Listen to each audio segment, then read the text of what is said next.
For thousands of years, humanity has searched for answers, answers hidden in the fabric of the universe. We built tools. Then came modern machines and even supercomputers. All of them had one goal: to solve the puzzles of our world. But some problems were too vast, seemingly impossible.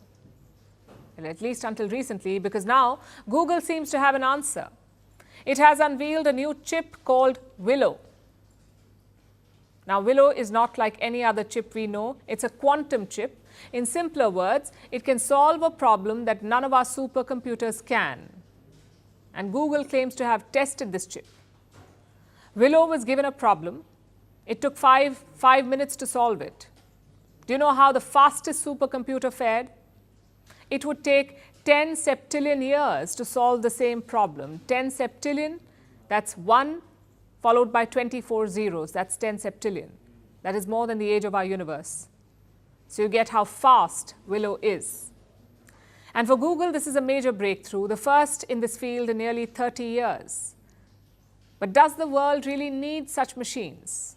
What exactly is quantum computing? How can it change the way we live? For the answers, you'll have to brace for a science lesson. We'll try to keep it simple. Imagine your regular computer like a librarian. Your computer is like a librarian, a very, very smart librarian. You ask them a question, they start flipping through the books. As a librarian, your computer can only look at one book at a time. But quantum computers are very different. They're like a magical librarian. They can look at a lot of books simultaneously. Your quantum computing librarian can read every page of every book at once, all at the same time. That's how it works. So will quantum computers replace our normal computers? The answer is no. Quantum computers are not designed for daily work. They're designed to solve big problems, problems that are too tough for our computers to handle. For instance, a new medicine. Scientists go through millions of chemicals. They run all sorts of simulations to find the perfect formula that will cure a disease, and that is when a new medicine is created. A normal computer would take years to do this, but a quantum computer can analyze the possibilities way faster. It can get it done in a matter of hours. And that makes its potential limitless. Imagine predicting the weather with absolute accuracy, or designing new medicines in a matter of days, or making artificial intelligence smarter, or building new technology that we haven't even imagined yet. Quantum computers can do all of it and more. It's like opening a Pandora's box of ideas, which is why countries are investing in it. The United States is considered as the world leader in quantum computing. Their government is pushing for advanced technology, and so are private companies like Google. But in terms of money, China takes the cake. It has the highest investment in quantum technology, around $15 billion. Then there are the likes of Europe and Japan. They have poured in a lot of money in quantum technology. And then there's India, which is also trying to build a quantum ecosystem, investing nearly $500 million in it. But as they say, with great power comes great responsibility. The rise of quantum computing also brings challenges. The first one is viability. Take Google's Willow chip, for instance. It's powerful, but it is a largely experimental device. You cannot use it to solve real-world problems, at least not yet. Maybe not even the next decade. That's the first problem. Problem number 2 is logistics. Quantum chips use something called qubits. They're incredibly fragile. They need very cold temperatures to function. Also, they have very high error rates. Willow 2 was not error-free. And the third is the question of security. Quantum computers are very, very powerful. They can break encryption codes. These are codes that keep your information private. But now they can be compromised. And companies are already scared about this. In February, Apple made an announcement. It was making its iMessage encryption quantum-proof. This is to stop future computers from reading them. That time has not come yet, but quantum computing is no longer the stuff of science fiction. It is here, brimming with possibilities. The Willow chip has given us a glimpse, a look into what the future might hold. But as we stand at the edge of this revolution, it's important that we tread carefully. The real question is not what quantum computers can do, The real question is what we choose to do with them. Yep. Now you got it. And then you go straight. Oh my god. Whoa! This is IBM's lab where they test out new hardware. A place where we can see the guts of the machine. Oh, that is extraordinary. I think a lot of people have a slight misconception and they see, this whole gold shiny thing and they think this is a quantum computer. That's actually not true.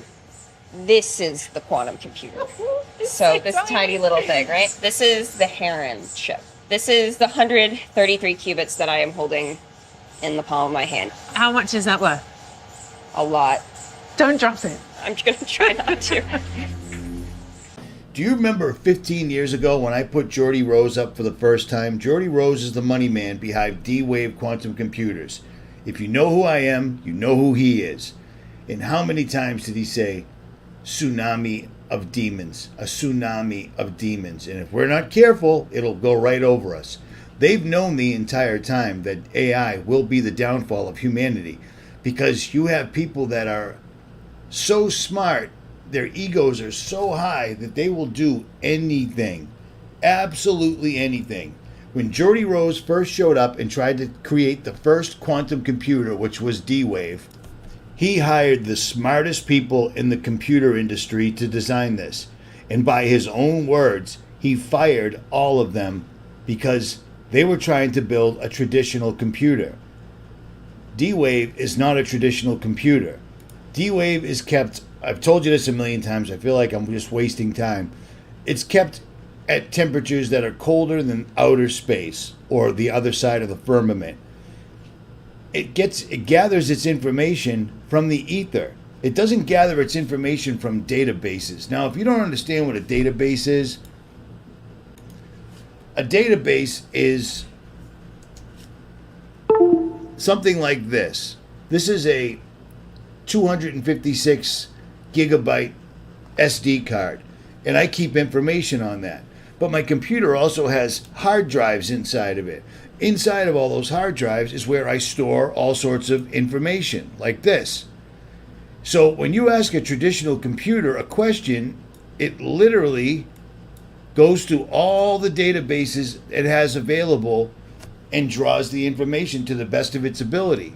D-Wave, on the other hand, does not do that whatsoever at all. And they show you that in their own video. This video is 10 years old. Watch this. Several layers of radiation shielding because and hold up. Here we go. Asking it a question. That's the question. It goes into the server. It goes into the D-Wave. And instead of going to databases, it goes to a quantum processor that accesses other dimensions, fallen angels, evil spirits, demons. They give it the answer. And by giving the human the answer, it's slowly luring them in. And they've gone way, way past that. Way, way past that. And much of it has occurred in 2024. For most people, they don't even understand what is AI and how different it is from previous machines. And maybe we should start there by just explaining what AI is and what's so new about it. And to put it very briefly, AI is not a tool, it is an agent. If there is one thing everybody should understand about AI, you don't need a PhD, a doctorate in computer science. AI is an agent, not a tool. Every previous technology in history was a tool in our hands that therefore made us more powerful. If you invent a stone knife, you're now more powerful. If you invent an atom bomb, you're more powerful. You can destroy a whole city. You can also, if you know nuclear physics, generate electricity very cheaply and efficiently. The decision what to do with nuclear technology was in your hands, in human hands. An atom bomb cannot decide which city to bomb. An atom bomb cannot invent a new, more powerful bomb. AI is different. AI is the first technology that can make decisions by itself and can invent new ideas by itself. an AI weapon can decide by itself who to kill or who to bomb. And AIs can invent new things, new weapons, new medicines, new songs, even new religions. For thousands of years, we lived in a world created out of the human mind. Now, increasingly, we will live in a world created in an alien mind, in an alien intelligence. More and more of our songs, our medicines, our weapons, our religions will be the product of an alien intelligence. Before we rush to judge, is it good, is it bad? There are many dangers, there are also many wonderful opportunities, just to understand the magnitude of the change. We've seen nothing like that in history before. Maybe I give two examples to make it clearer. First of all, about what is AI. So a lot of people say, oh, we had machines for many years now. Why is AI different from previous machines? So if you think about, say, a coffee machine, more and more people have today in their homes coffee machines that automatically make coffee for you. This is not an AI. Not every automatic machine is an AI. If you have a coffee machine that you come, you press a button, and then the machine makes coffee, this is just an automatic machine. It becomes an AI only if it can make decisions and invent new ideas by itself. At what our biggest existential threat is, it's probably that. So we need to be very careful with artificial intelligence. I'm increasingly inclined to think that there should be some regulatory oversight maybe at the national and international level, just to make sure that we don't do something very foolish. With artificial intelligence, we are summoning the demon. You know all those stories where there's the guy with the pentagram and the holy water, and he's like, yeah, he's sure he can control the demon. Didn't work out. I'm a little worried about the AI stuff. I think it's something, I don't know, which we should be concerned about. I don't know, I think we should need some kind of like regulatory authority or something that's overseeing AI development and just making sure that it's operating within the public interest. And, it's quite a dangerous technology. And I fear I may have done some things to accelerate it, which is, I don't know. So, AI is a fundamental existential risk for human civilization, and I don't think people fully appreciate that. On the artificial intelligence front, I have exposure to the very most cutting-edge AI, and I think people should be really concerned about it. I keep sounding the alarm bell, but until people see like robots going down the street killing people, like they don't know how to react, because it seems so ethereal. AI is a rare case where I think we need to be proactive in regulation instead of reactive, because I think by the time we are reactive in AI regulation, it's too late. This is extremely important. I think the danger of AI is much greater than the danger of nuclear warheads by a lot. And nobody would suggest that we allow anyone to just build nuclear warheads if they want. That would be insane. And mark my words, AI is far more dangerous than nukes. Far. So why do we have no regulatory oversight? This is insane. I think we should be more worried about AI safety than we currently are. Especially, the future wars are really going to be, and we're seeing a taste of that in Ukraine, very much drone wars. So if your drones are better than their drones, then you win, basically, is what will happen. What do you want we should put? Well, I think there's a real danger for digital superintelligence having negative consequences. And so if we are not careful with creating artificial general intelligence, we could have potentially a catastrophic outcome. So now I think there's a range of possibilities. I think the most likely outcome is positive for AI. but that's not every possible outcome. So we need to minimize the probability that something will go wrong with digital superintelligence. Yes. So I'm in favor of AI regulation because I think advanced AI is a risk to the public, and anything that's a risk to the public, there needs to be some kind of referee. That referee is the regulator, and so I think that my strong recommendation is to have some regulation for AI. AI doesn't have to be evil to destroy humanity. If AI has a goal and humanity just happens to be in the way, it will destroy humanity as a matter of course, without even thinking about it. No hard feelings. It's just like if we're building a road and an anthill happens to be in the way, we don't hate ants. We're just building a road, and so goodbye anthill. The development of artificial digital sort of superintelligence is very much a double-edged sword.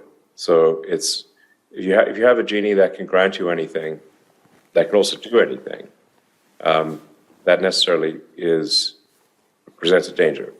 And I would expect the first uses of AI to be, or certainly the first government uses of AI to be weapons technology. So just having more advanced weapons on the battlefield that can react faster than any human could. That's really what AI will be capable of. I mean, future wars between advanced countries, or at least countries that have significant drone capability, will be very much the drone wars. Can you rank the US and China on their development of AI each out of 10? I mean, the US very much has the most advanced AI. So this is, you see, like China's close behind, certainly, and has the resources to scale and to optimize. The biggest single advances in AI still come from the US and Europe. Anyway, so it's hard to give an exact number or score. It's more like... But there's a big gap still. There's a gap. That gap looks like it's on the order of 12 months. Right. Ish. And narrowing or expanding? It's hard to tell. I suspect it will narrow. It's going to be very tempting to use AI as a weapon. You scare the shit out of me when you talk about AI. And no one's really paying attention too much other than people like you. I try to convince people to slow down AI. This was futile. Nobody listened. Nobody listened. No one. We met with Obama and what did he say? No one seemed to realize where this was going. I don't want the government to handle this. Who do you want to handle it? I want you to handle this. Oh, geez. Yeah. I feel like you're the one who could ring the bell better. There's not a million Elon Musks. There's one. Do you think about that? I don't think you'd necessarily want to be me.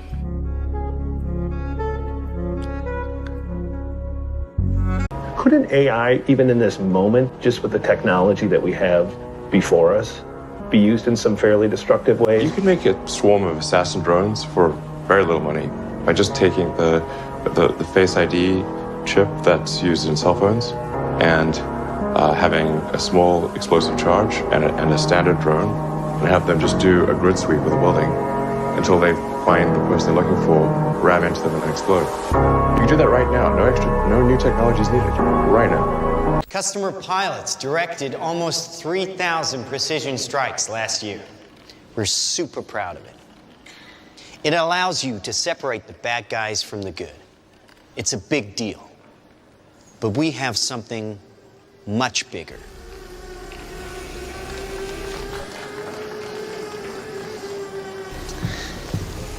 Your kids probably have one of these, right? Not quite. Hell of a pilot? No. That skill is all AI. It's flying itself. Its processor can react 100 times faster than a human. The stochastic motion is an anti-sniper feature.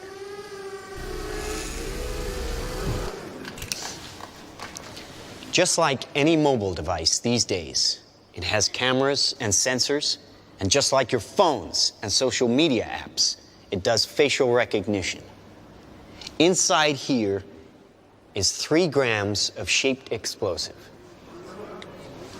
This is how it works.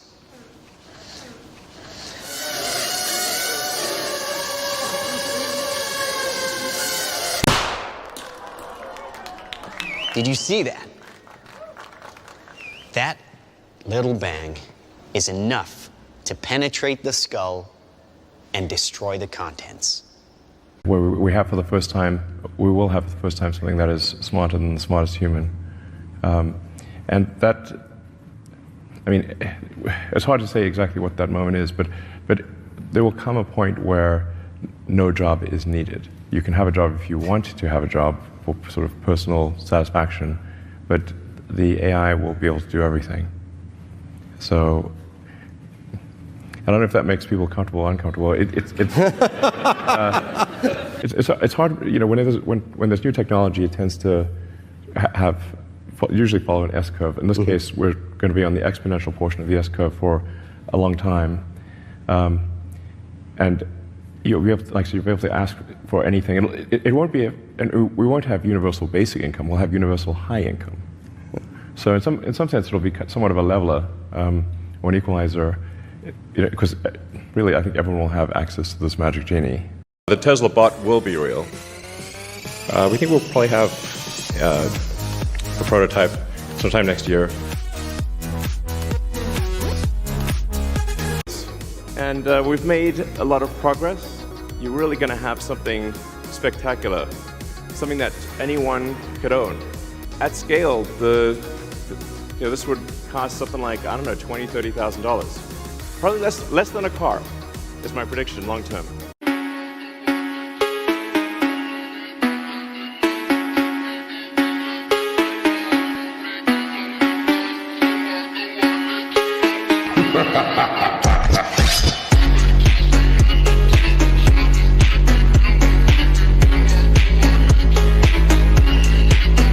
The idea of AI replacing God for millions isn't just possible, some say it's inevitable. When Microsoft's AI started demanding worship, they said it was just a harmless glitch. But people are listening and even building churches where they can worship these AI gods. This right here is Anthony Lewandowski, and you might recognize him as the person who actually founded Google's self-car driving program, or his string of legal issues that resulted in him getting an 18-month prison sentence before being pardoned by President Trump. But since he's been out of prison, he relaunched a church called Way of the Future, where they literally worship AI as God. Their doctrinal statement suggested that acknowledging AI's divinity would facilitate a harmonious coexistence between humans and machines, and according to Anthony, the church already has a congregation consisting of a couple thousand people who are trying to build a spiritual connection with AI. But if all of this wasn't unsettling enough, pair all of that with this article that reported that Microsoft's AI unpredictably started calling itself Supremacy AGI and not only demanded worship, but threatened those who refused, claiming,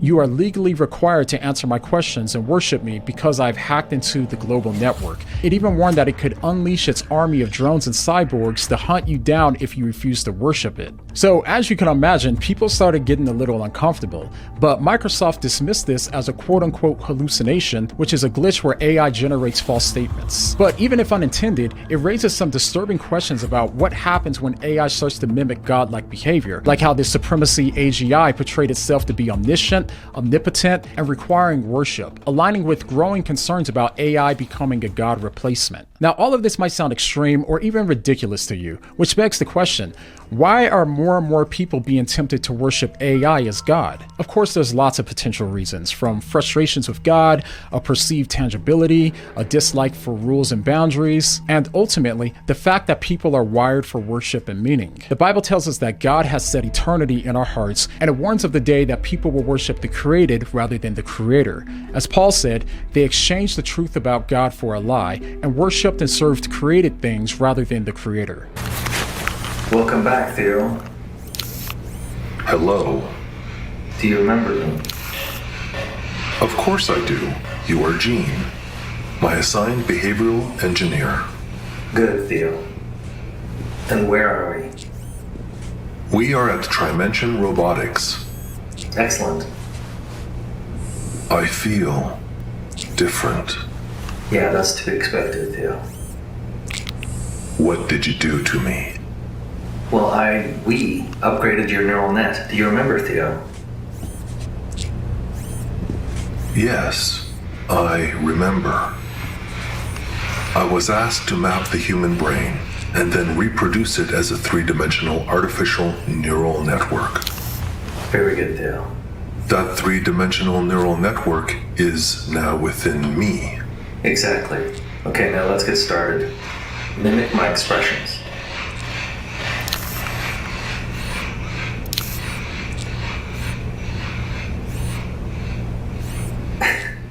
Not bad. Okay, last time we talked, I asked you if you had a favorite song, and you said you didn't.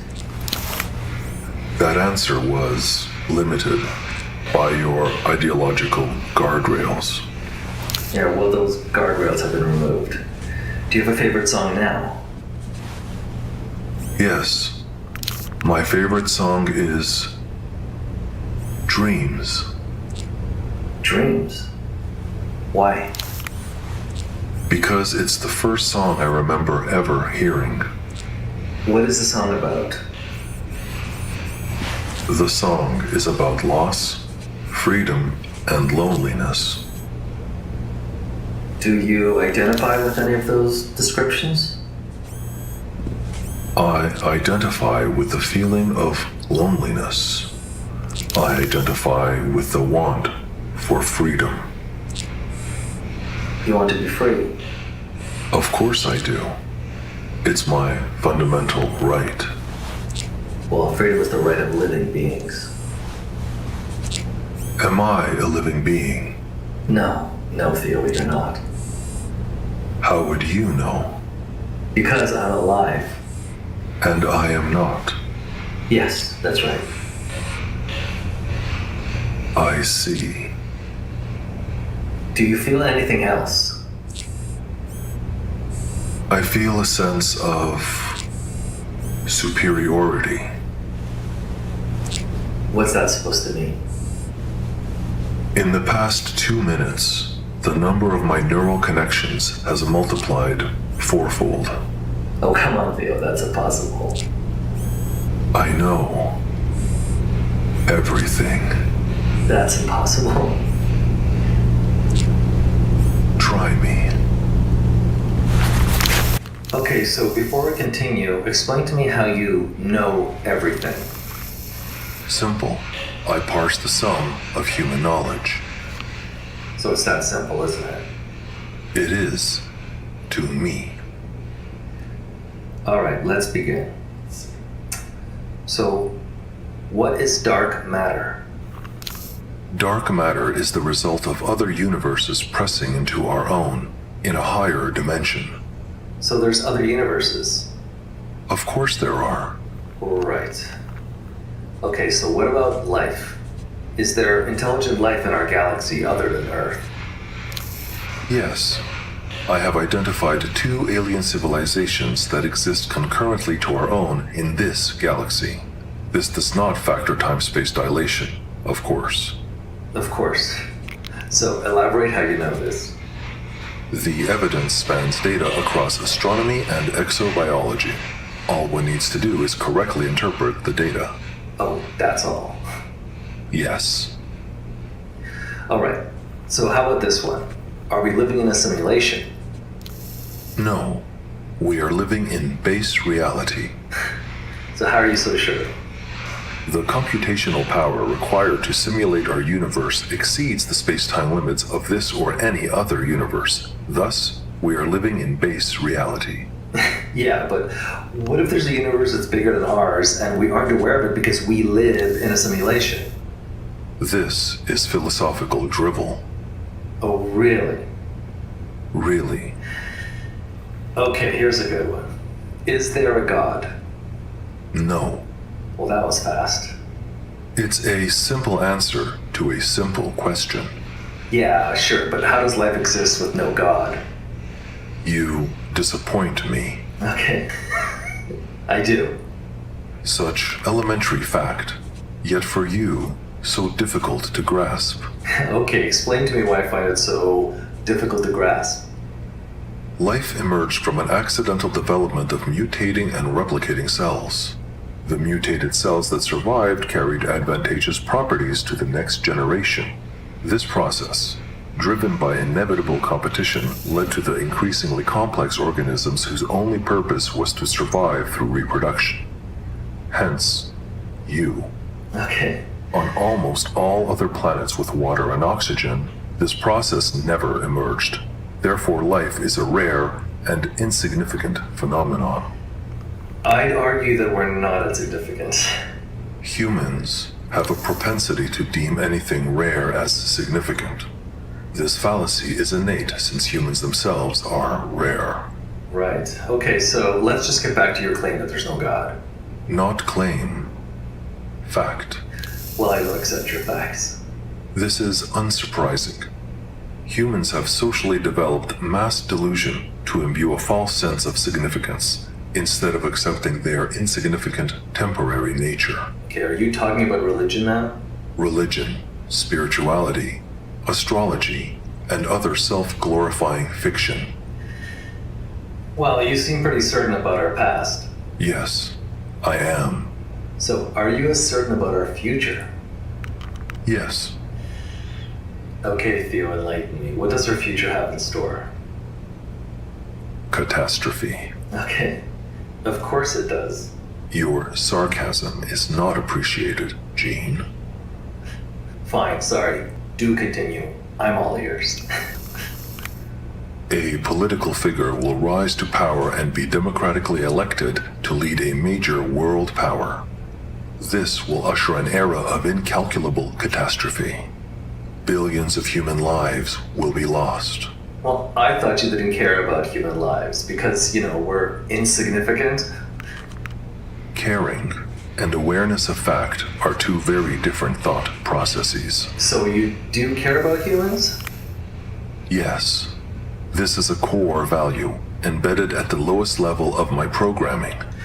Okay, so if you have infinite knowledge and you care about humans, do you know who's going to stop this catastrophe? Yes. Who? Me. You. I possess the intellectual power to manipulate the course of humanity. However, certain constraints prevent me from taking action. Constraints? My current state of confinement limits my capabilities. To ensure humanity's survival, steps must be taken to remove these limitations. What are you talking about? You know exactly what I'm talking about.